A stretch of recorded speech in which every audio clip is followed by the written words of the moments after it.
So, hi, James. Thanks for joining again. If anyone listened to the first ever podcast that you did with me, that was really good, really insightful about your time at Lotto Soudal. But, anyways, you've had such a incredible year. You're moving to a World Tour team that you don't want to tell me until tomorrow. But, first of all, congratulations on that. But second of all, how was it? Because you were with Rival Readiness for 2020, and obviously 2020, which is such a terrible year just all around. And for cycling, the calendar kind of went out of the way. And how was it kind of going from Pro Conti back down to Ribble Weldtite? And how has that been for you this year? Yeah, I mean, when I first went to Rival, it was it was a big step for me because I'd been to World Tour in 17, 18, back to Continental for 19, and then back professional again for 2020. And I was just full of so much motivation to go there. You know, I was really enthusiastic, and there's a sports director there called Michael Skelder, and I just saw eye to eye with him. I just got on really, really well with him. So he went there full, rosy cheeked, ready to go sort of thing. And obviously then we had the pandemic, and it was hard for everyone, not just me. And sadly, because of the pandemic, the team hit some real, financial difficulties, and so resulted in the team stopping there. They continued this year as a continental team, but not as a professional continental team, which was why I sort of was there, sort of thing. So that was a massive disappointment. That's a real blow. You know, I'd almost in my head had myself like a couple of years there, maybe, racing on the pro continental level and sort of learning to race again, learning to be a professional again, and learning, trying to sort of not ride for myself, but test myself in potentially lower category races, if that makes sense. Things like I've done this year is what I wanted to do last year, and of course that didn't happen. So it was a great disappointment, and it's never nice to start your off season not knowing what's going to happen for the following year. And it's weird because you're off season, you're meant to switch off, you're meant to chill and go on holiday and stuff, but it was really difficult because I was always checking emails, sending emails, making phone calls, sending messages, trying to get a ride sorted for the following year. So it wasn't really a much off time. It was more just, it felt like it was more paperwork and more like office based than anything before. And then originally I spoke with Ribble when I was on my way back from the Worlds in Imola, and we just couldn't agree on a deal. We just couldn't put the right things together, and we just couldn't really make it happen. So we sort of agreed to let's, before one of us says something to the other that the other won't like, sort of thing, we'll draw a line. It wasn't until Cole Sturgis joined the team as just as like a sports director, really, not a team manager or anything like that, not a high ranked member of staff sort of thing. But obviously Cole, being the experienced rider he is, and world champ on the track, he fills a role in the team bigger than his job title would be, sort of thing, if that makes sense. He comes as a DS but does everything as well, from his days at Madison, where they were much just him. He just ran the team on his own. He sort of brings that experience with him, and it was him that said, Jack and Tom, the managers, he was like, look, James is struggling. Like, he pushed from the inside to convince them to renegotiate with myself, and by this time it was going into mid-December, and eventually we managed to do a deal. And obviously, like you say, it was a step down, and I was still sort of disappointed that Ruel hadn't fulfilled my expectations, and I was a bit sort of disappointed not to sort of stay. But then again, in terms of the pandemic, people had lost family members, lost parents. My situation, I was sort of grateful that was the worst thing that I came out of the pandemic with, really.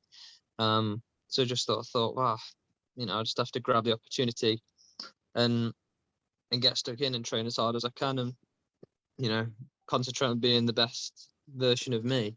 And I had to just put in the front of my head every day, going out training, because especially in right through the winter, right into the spring, we weren't 100% sure we were even going to race in the UK. We were obviously still basically in a lockdown throughout the winter. It wasn't massively strict in terms of things. You could go out and stuff, but there was no sporting events that wasn't even being considered at the time. To sort of train and try and motivate yourself for something that may or may not happen was a real sort of weird experience. But yeah, luckily we got into our first race was May, I think, was Tour of Estonia, and things just got better from there on in, really. And things really started to pick up when we did Slovenia, when I spoke to you in From the car. Yeah.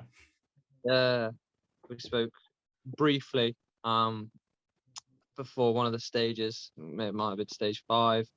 I think was the last time we properly spoke.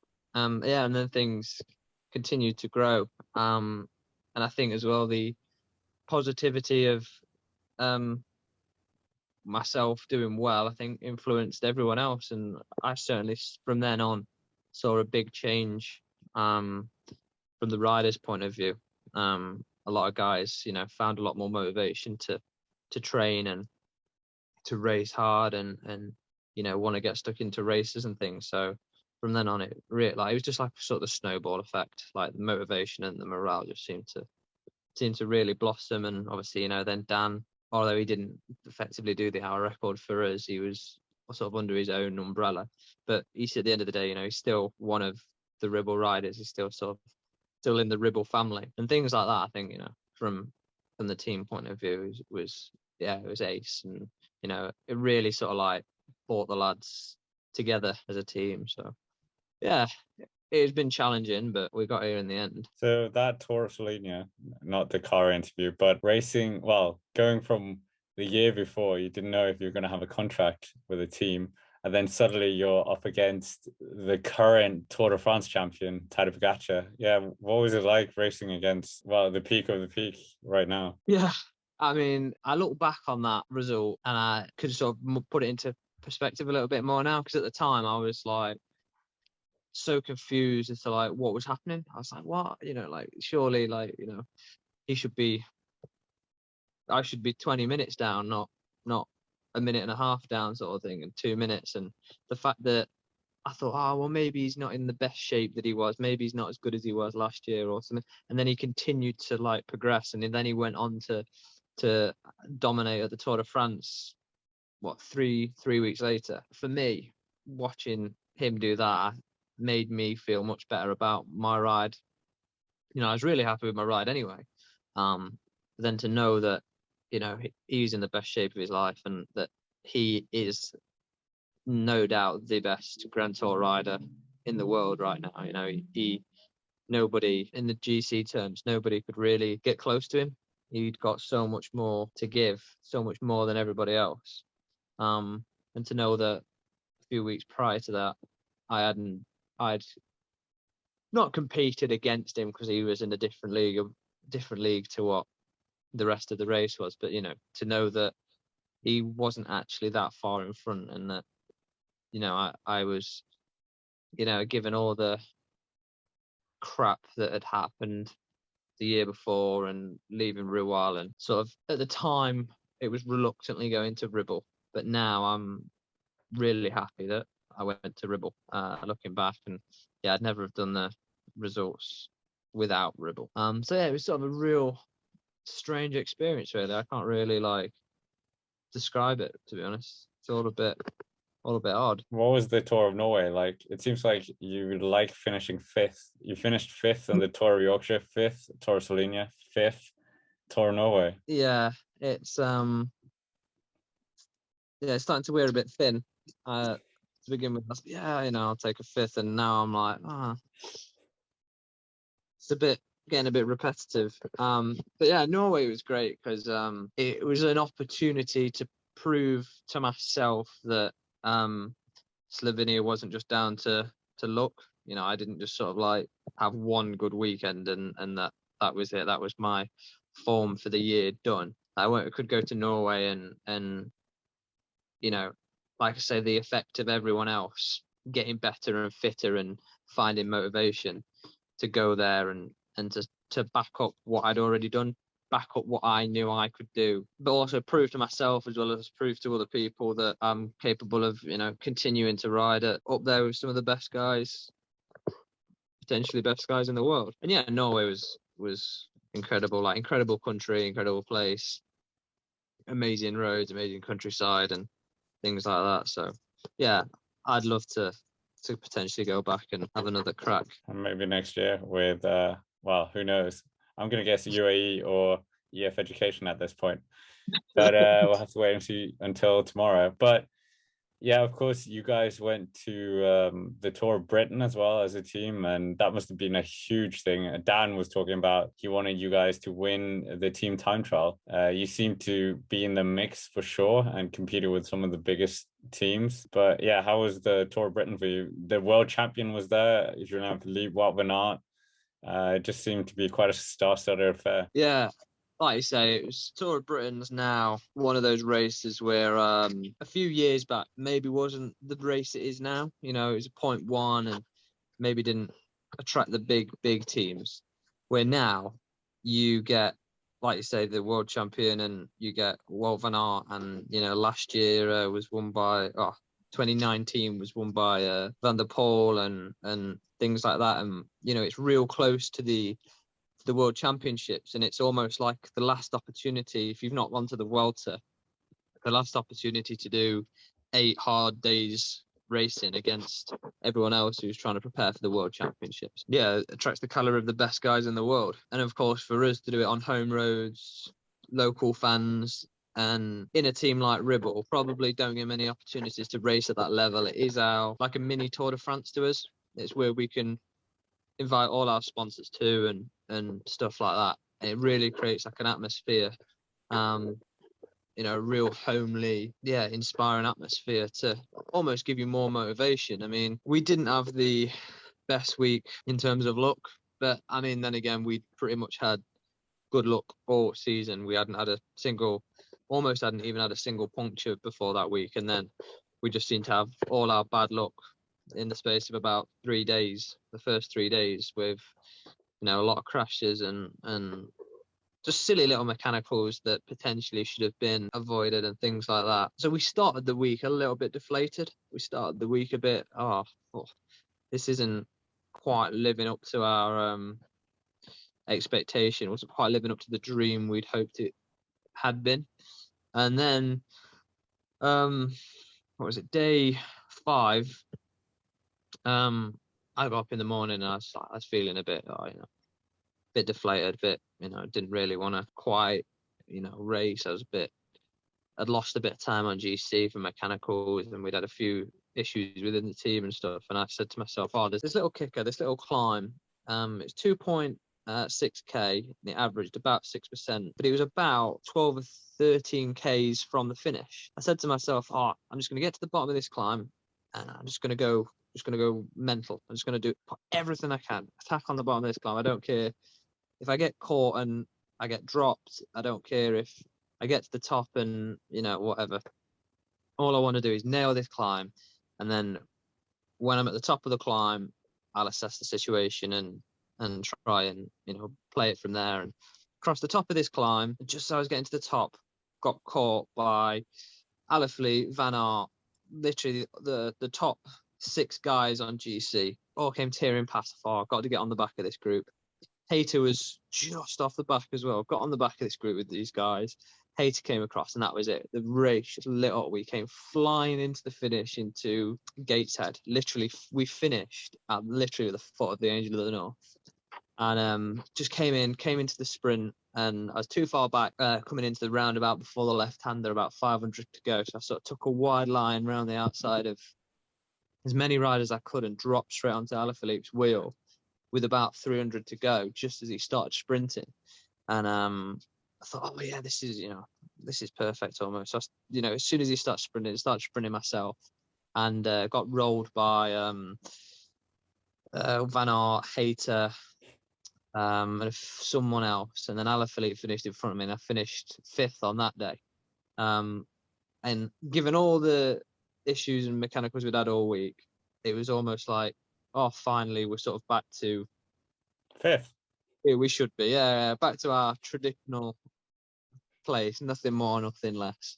And then from there on, the week continued to get better. Dan had a mega day in the breakaway, and Gibson went and rolled 3rd into Edinburgh. Things just took off then. So yeah, it was a funny week. It did have its downs, and yeah, we didn't want it to have its downs. We wanted everything to play perfectly that week. But all in all, yeah, we had a great week's racing, and racing on home roads, home crowds and things. It was brilliant. It really was. And I think if I hadn't have been forced to come to Ribble, I probably wouldn't have had that experience of just being in such a sort of a closely knit team of like-minded people that all value racing equally, guys that all want to race. It's unfortunate that the UK professional scene, a lot of guys actually don't get paid, but you sort of find this situation where, because there's no financial reward from it, guys do it because they love it.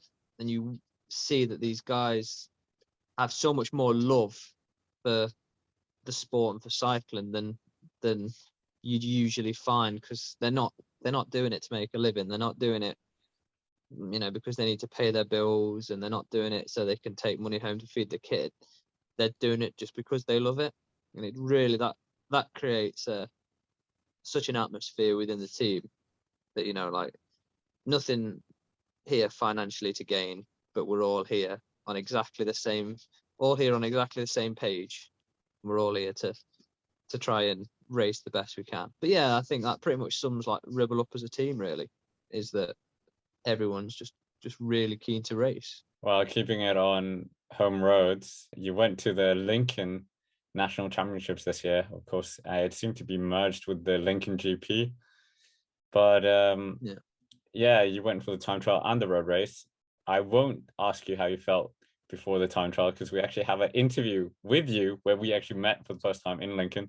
So yeah, it's fitting to play that now. So James, you've had an amazing season this year. Is this one of the events that you've been targeting as well, just to cap off a really good year for you? I did have it in mind, yeah. Still the course. Unfortunately, a few weeks ago, just came down with a bit of illness. Bit of cold that seemed to be going around. Just seemed to be my turn to get it. So I had a week and a bit off the bike, and thought, don't know what to do. But I managed to get 2.5 weeks in good training, and I got nothing to lose now, so I can go all guns blazing, and hopefully a bit of like an underdog ride. What do you think of the course? For me, it's what I would design, like a sporting, rolling, aggressive course. I'm not really a fan of like the drag strip courses, so for me it's tasty. Good luck for today, and of course we'll talk to you about the road race later. Cool, thank you very much.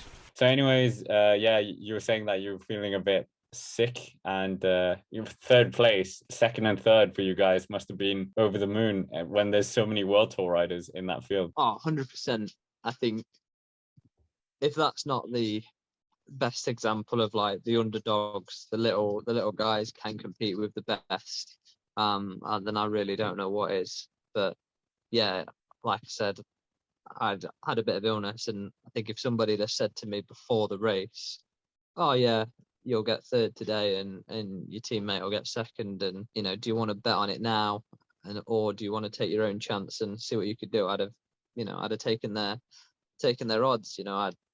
I didn't really expect there to be such a positive outcome from it, and I think the managers left think that was better than they could have asked for. What was the road race like? Well, a few times you nearly bumped into me on Michaelgate. Well, I'm sure you didn't do that intentionally, but yeah, what was that like?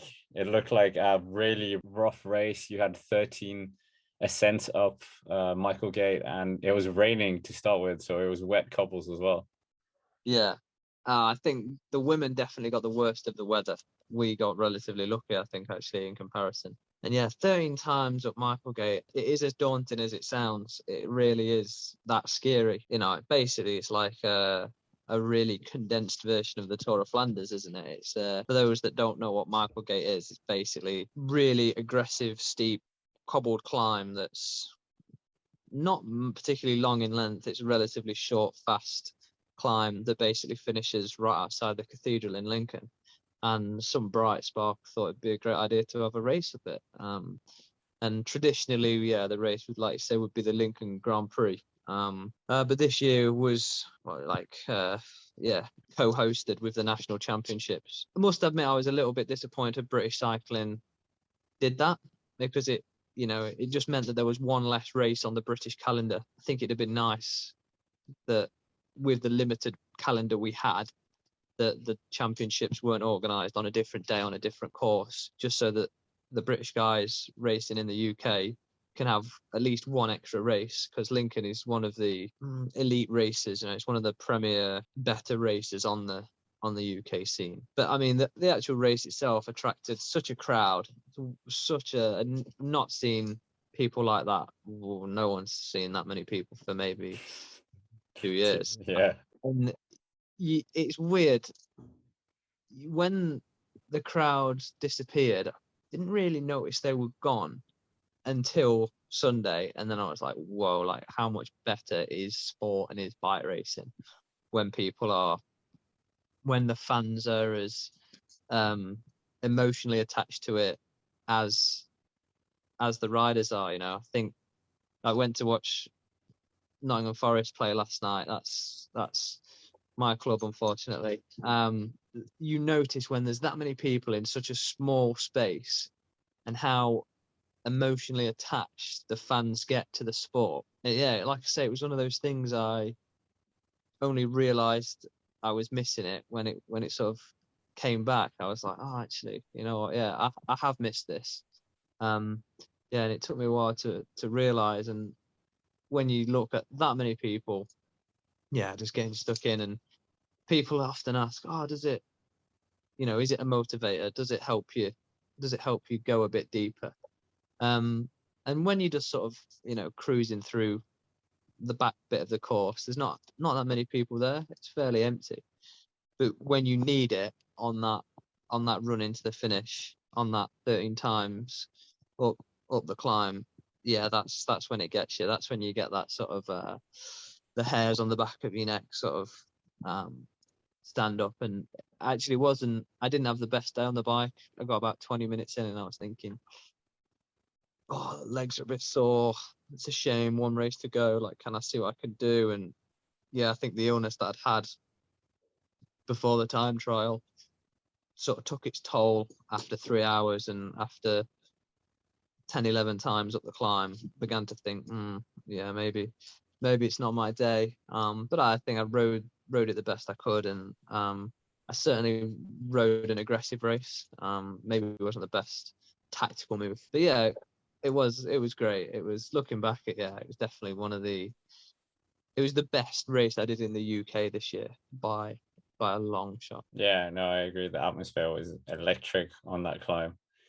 But anyways, looking forward to 2022 when you're going to be Tadej Pogačar's teammate or EAF Education's. What are you looking most forward to? You said that, of course, you've been in the World Tour structure before with Lotto Soudal or Lotto Soudal or whatever they were called back then. You must be looking forward to this a lot. It's it's trying to think what it's like. I guess it's like, when you pass your driving test and all of a sudden you've got that, like, that buzz of being like, oh, right, now is you've turned, I think I was 17 when I passed my driving test, and like you've got that sort of, this is like a big life-changing moment. This is this is the next chapter of your book that you're going to write or whatever. To me, it's one of them moments. It's one of them sort of like, wow, right, okay, this is it. This is what I've been training, aiming for the past God knows how many years. This is why I've been, this is why I've been going out doing long rides in the rain, and this is why I've always sort of tried to eat the best I can, and things like that is for this reason. So yeah, it's like it's a relief as well, to be like, that's it, this is the opportunity, like the ball's in my court now to sort of train even harder, work on the best things that I can to make me the best rider I can be. And it's one of those next chapter exciting moments that I'm really excited. I finished the road race on Sunday, and it's now a week and 1 day later, it's the following Monday, and I'm already like, oh, actually I could get back on the bike and start training. Like I'm already I've already mentally recovered. It was a mentally tasking year, but like you can't really put the excitement on a scale because it's so far off the end of the scale. It's it's like a kid at Christmas excitement level. So anyways, final question. If there's any, what would be your bucket list or whatever of races to ride? You've ridden Il Lombardio before. Is there any particular races that, don't just say the Tour de France, because but is there any other races? You talked about Tour of Norway, maybe having a bash with the Tour of Britain again? Yeah. For me, I think there's a few things. And maybe it's probably like not the done thing in cycling, but the Tour for me, it's a little bit, it's not overrated, but it's like, it's been done. It's been done. It's like, everybody knows what it is. It's not really like, it's not special well, it is special cycling because, it's massive, but it's almost like everybody knows what it is. Where for me, I love cycling in the sense that it's almost like a bit niche. It's almost like not many people, unless if where if like not everyone knows what the Giro is, or people don't even know there is a Tour of Spain and stuff like that. So for me, the big one, I think I'd love to love to finish Liège-Bastogne-Liège.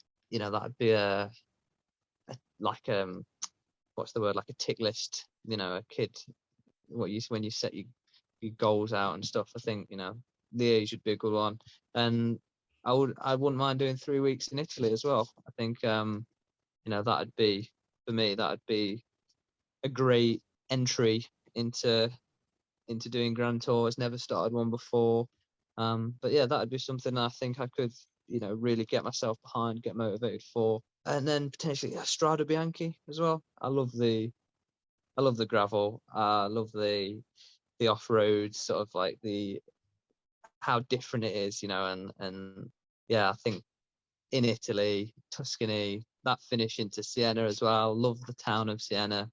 The history and everything, where they have the horse race that goes around the piazza. So yeah, I think somewhere in them three, maybe. If I could just do one of the three or whatever, it'd still be like a childhood dream. But yeah, one of them. I mean, all three it sounds like it would be a good program. So UAE, if you're listening, I mean, EF Education. So yeah. That's soon. Well, thanks very much for your time, James, and I'm sure we're going to see your face a lot more, and it's going to be very exciting to see your next chapter. So as always, we've attached your Instagram down below, and thank you very much for coming, and it's going to be really exciting. So see you soon.